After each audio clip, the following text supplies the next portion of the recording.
This book here has been a lifesaver for me. It's been an indispensable part of my life for over 37 years. And right now, we're above where it takes place.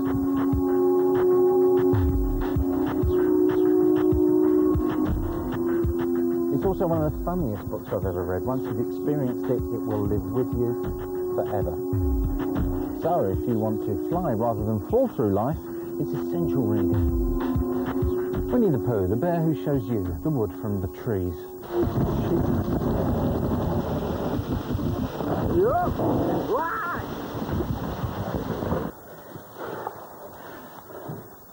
Right, what happens in this book picks me up when I'm down. It makes me laugh. Occasionally it's made me cry. Now in War and Peace by Tolstoy came in at around 500,000 words. His Dark Materials trilogy, Philip Pullman, that's what, around about 340,000. But in the world of Pooh, A.A. Milne, in a masterstroke of literary brevity, gave us the whole thing in a shade under 40,000 words. It's something of a handbook to life, this, which I'm going to use to guide me through his world. Come with.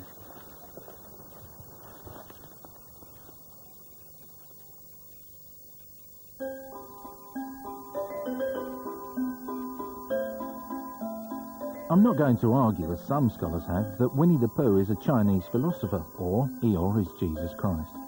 For me, it's just 20 unconnected, simple and beautiful tales about a 6-year-old boy, his teddy bear, Winnie-the-Pooh, and toy friends, Piglet, Eeyore, Rabbit, Owl, Tigger, Kanga and Roo, who live and play here in the 100 Acre Wood. It was based on the bedtime stories A.A. Milne told his son Christopher Robin about his teddy bear's adventures in the forest. Written in the mid-1920s, it was originally 2 books, Winnie-the-Pooh and The House at Pooh Corner. But by the time I was reading it in the 1960s, it had become one gloriously fantastic 314-page Bible, The World of Pooh. The book that reminds us all of what it means to have fun and enjoy doing nothing as a kid. One of my earliest childhood memories is of when my mother used to read me Winnie-the-Pooh at bedtime. In fact, it was this edition. And reading it now, I'm instantly transported back to that childhood and reminded of simpler and safer times. When you're a child, it's reassuring to be read a bedtime story by your mum or dad. And when Winnie-the-Pooh gets stuck in a hole because he's eaten too much honey, he's comforted by Christopher Robin reading him a story. Bear began to sigh, and then found he couldn't because he was so tightly stuck. And a tear rolled down his eye as he said, "Then would you read a sustaining book, such as would help and comfort a wedged bear in great tightness?"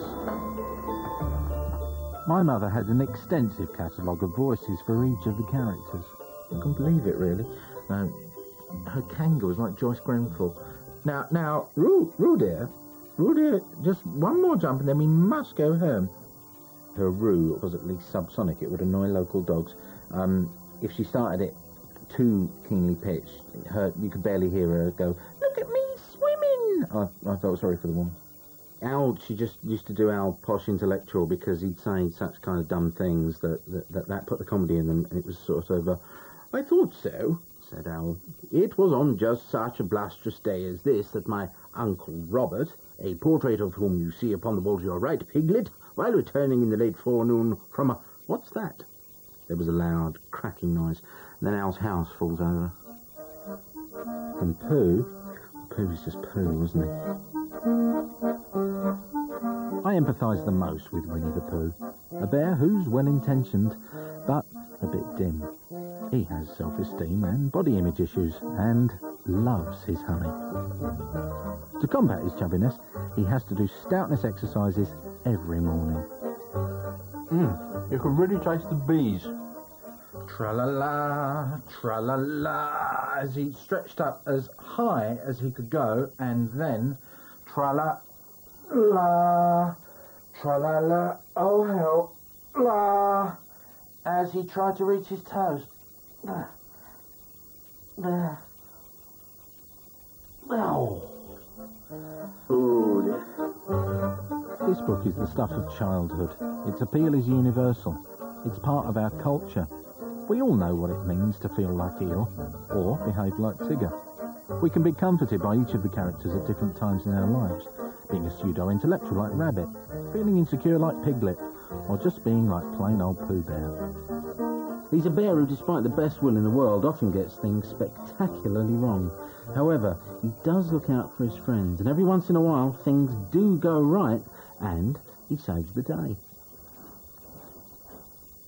Milne knew exactly how to make animals believable and human. Read this book at an early age, and you're prepared for anyone or anything life throws at you. These aren't imaginary creatures living in some fairy tale Neverland. Oh, no. Their problems are much more tangible, much more real. Well, you know, real if you happen to live in a forest. It's about a real boy who lived and played in a real forest.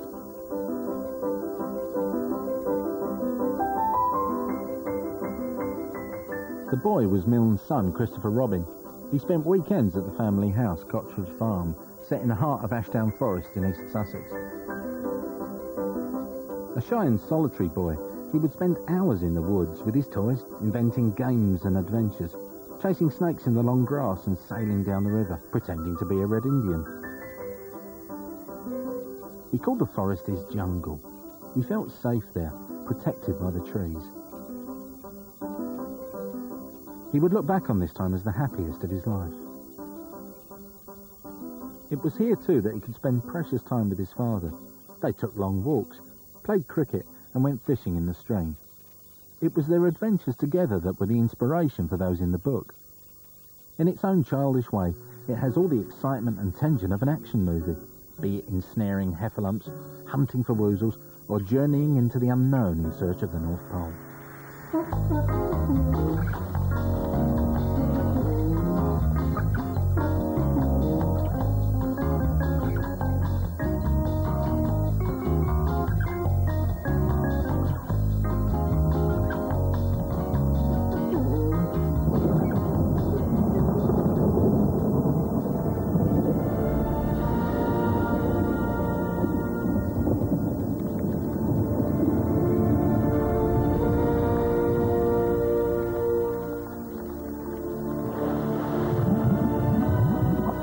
Most intrepid and adventurous tale, Winnie-the-Pooh risks his life to save that of his best friend Piglet in the biggest and most treacherous flood the 100-acre wood had ever known.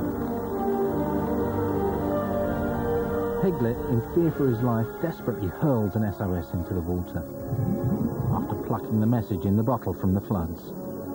Pooh's mission is to save Piglet from drowning.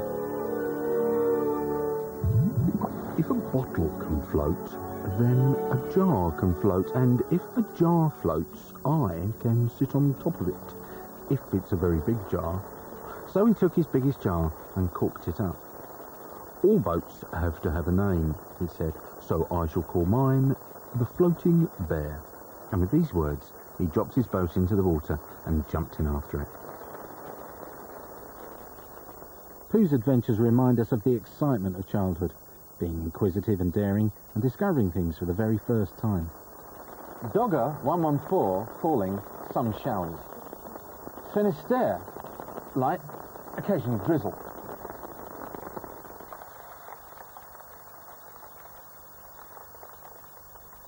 Unlike the land of Mordor in Lord of the Rings or the Forbidden Forest in Harry Potter, Winnie-the-Pooh's world is a safe and peaceful place to be. You know, there's no violence, there's no evil. I mean, there's big blokes and honeypots. Piglets? Oh, Piglet! A.A. Milne fought in the Battle of the Somme, one of the most horrific and bloody battles of the First World War. He was traumatised by what he'd witnessed and said, "It makes me almost physically sick to think of that nightmare of mental and moral degradation." Milne recovered from his experiences in part by retreating into a world of humour. By the time Winnie-the-Pooh was published in 1926, Milne, at 44, had established himself as a comic writer, not only the assistant editor of the satirical magazine Punch, but also the author of over 20 comic plays, many of which were in production both in England and America. In the world of Winnie-the-Pooh, Milne created a place insulated from violence and anger of any kind. Everyday situations are taken to their absurd and extreme conclusions, often with hilarious consequences. In fact, he was a bona fide comedy genius, with the uncanny ability to induce anything from a full-on belly laugh to the tiniest of titters completely at will. Bastard.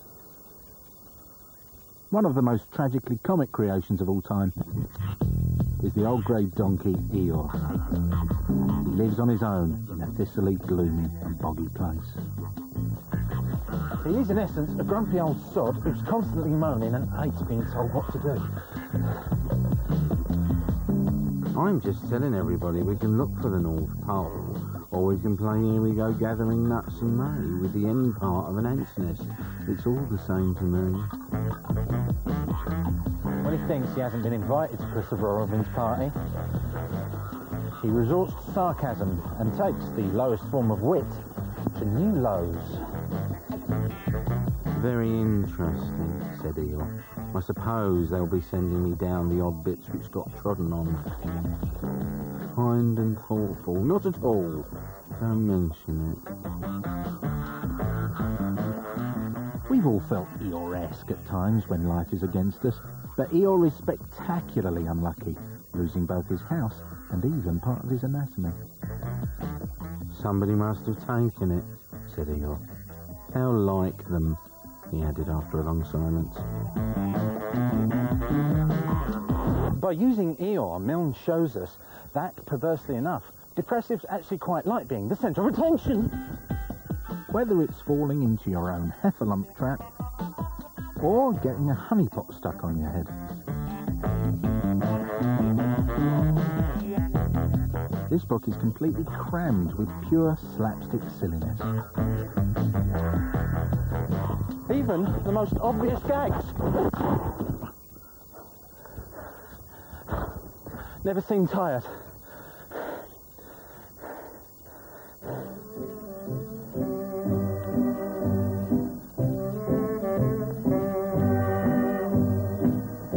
What helps make this such a funny book, and a cut above all the others, is its fantastic illustrations.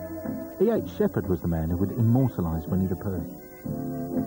Surprisingly, Shepard only visited the forest once, but he would recreate what he'd seen for the next 50 years. He was still sketching Pooh when he was 90 years old. Having both worked at Punch, Milne and Shepard knew exactly how to make people laugh. They were a fantastic double act. The way Shepard's innocent illustrations interact with Milne's childlike prose is what makes this book so memorable and timeless. Milne plays with words and realises that childish jumble garblings are often more appropriate than our adult language. Well, said Al, the customary procedure in such cases is as follows. What does crustimony proceed cake mean? Said Pooh, for I am a bear of very little brain, and long words bother me. It means a thing to do. Is it a sin? As long as it means that, I don't mind, said Pooh humbly. Loving you dear like I do. If it's a crime. I mean, who hasn't felt stupid, bewildered, lost, confused, like you don't know what planet you're on or something? Winnie-the-Pooh is a bear with very little brain, which is reassuring, really, because it kind of shows you that you don't have to be the brightest spark in the bunch to get on. One way that Pooh copes with his apparent dimness is that he writes and sings these little hums. The more it snows, tiddly-pom, the more it snows, the more it snows, it's not it. The more it snows, tiddly-bum, the more it goes, tiddly-bum. Milne was a very bright boy and won a scholarship to Westminster School, but when he was 12, he was demoralised by a bad school report. So he concentrated on his writing, playing cricket and reading his way through the school library. In the world of Winnie-the-Pooh, Milne had his revenge on that schoolmaster. He mocks the educated and takes a pop at the so-called know-it-alls like Owl or Rabbit. Rabbit's clever, said Pooh thoughtfully. Yes, said Piglet. Rabbit's clever. And he has brain. Yes, said Piglet. Rabbit has brain. There was a long silence. I suppose, said Pooh, that's why he never understands anything. Rabbit thrives on sheer rodent ego, feeling superior and more intelligent than the other characters. He plays on their insecurities, and is often self-centred, resentful and manipulative. He's the closest we get to a villain in Pooh's world. Rabbit, irritated by Tigger's bounciness, hatches a plan to get him lost in the mist. But he only succeeds in getting himself lost, and ironically it's Tigger who rescues him, and Rabbit who's humbled.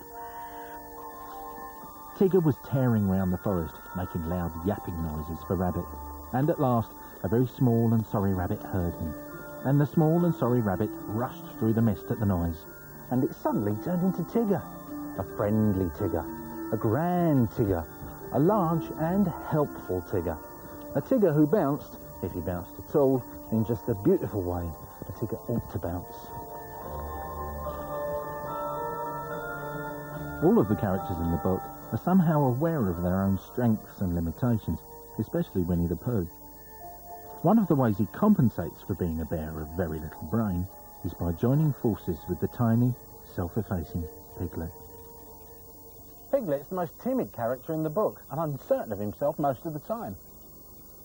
He can't focus when he gets overexcited, and because he's so small, he often gets overlooked or blown away.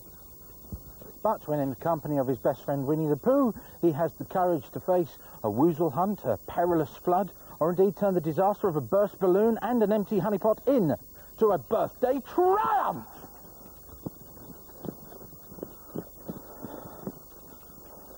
Can't run. Gonna fall over. Gonna have to find a smaller tree for me to run round. What would you do if your house was blown down? Before Piglet could think, Pooh answered for him. He'd come and live with me, said Pooh. Wouldn't you, Piglet? Piglet squeezed his paw. Thank you, Pooh, he said.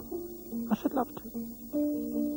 It was Milne's relationship with his brother Ken that was the inspiration for this invincible duo. Only separated by 16 months, Alan and Ken Milne were like two peas in a pod. They did everything together. Theirs was a childhood unconfined by nursery rules. They went adventuring, cycling 100 miles in a day, invented their own secret language, and even had a fantasy that they would wake up one morning and find everyone else in the world dead. They could then raid all the sweet shops and help themselves to whatever they wanted. By reading this book, we can recapture those childhood dreams of eating all the sweets we wanted and escape the troubles of adult life. I find a bit of comfort eating, and overindulgence sometimes helps. And so does Pooh. His life appears to be constructed around the consumption of honey. There are 12 pots of honey in my cupboard, and they've been calling me for hours. You see, that's what it is. He's always thinking about where the next pot of honey is going to be coming from. It's like an addiction. You know, these days he'll probably find himself checking into the Priory. But ask yourself this. What is your pot of honey? Is it sex? Is it alcohol? Drugs, perhaps? Or is it food?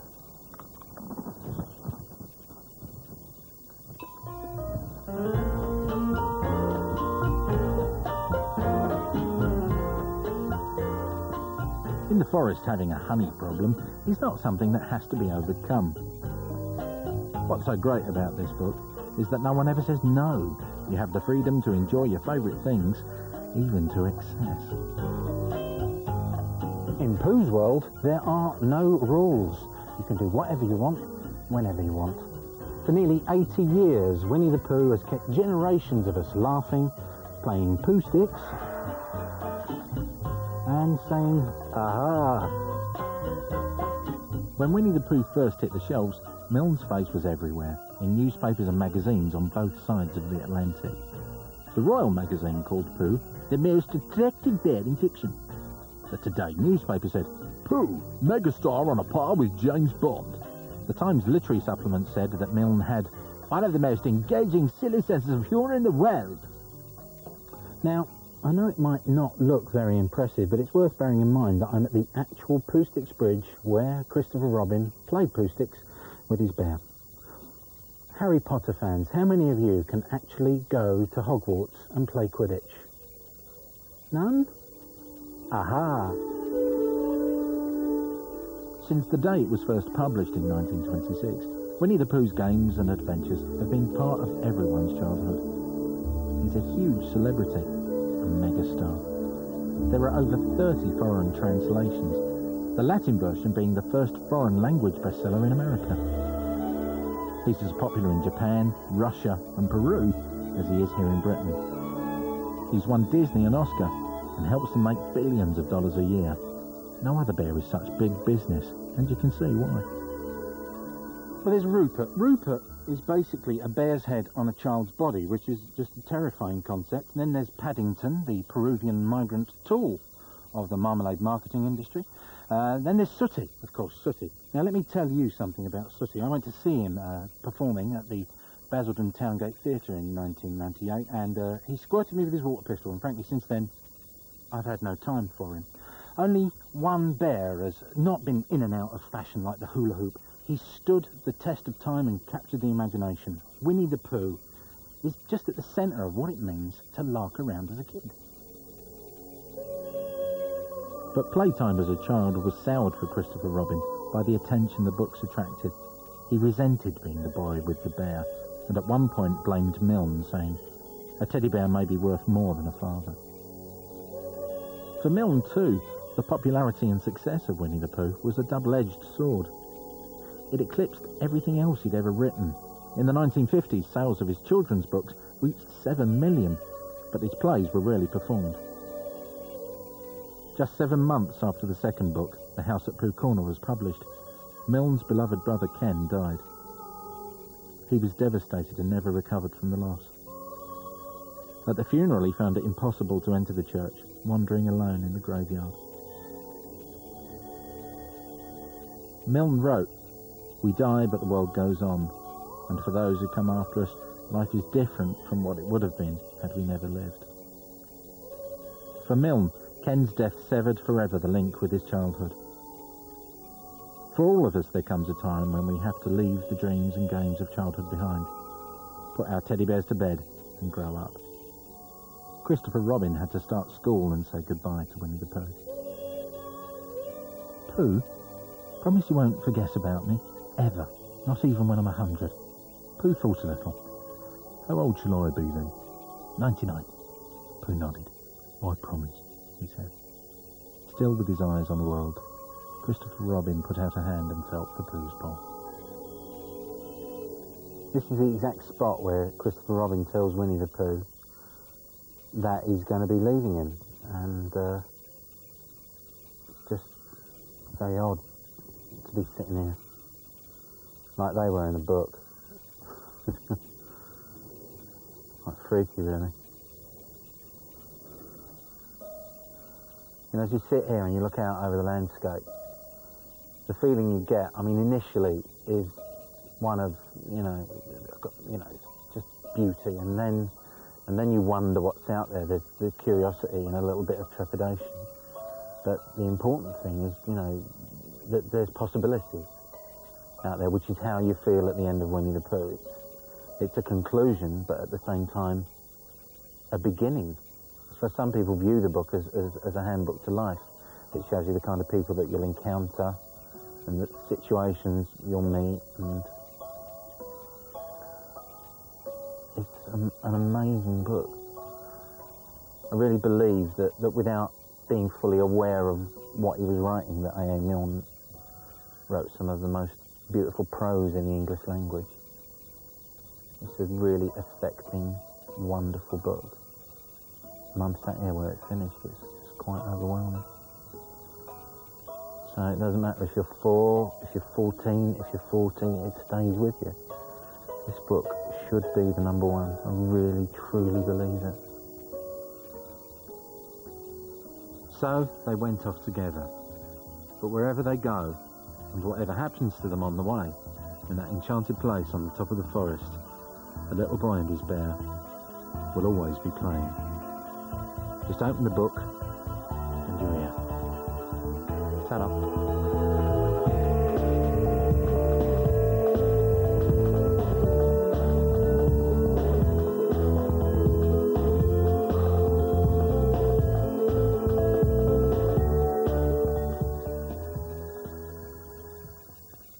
So, a big cuddly bear beloved of many. But has he persuaded you to vote for Winnie-the-Pooh?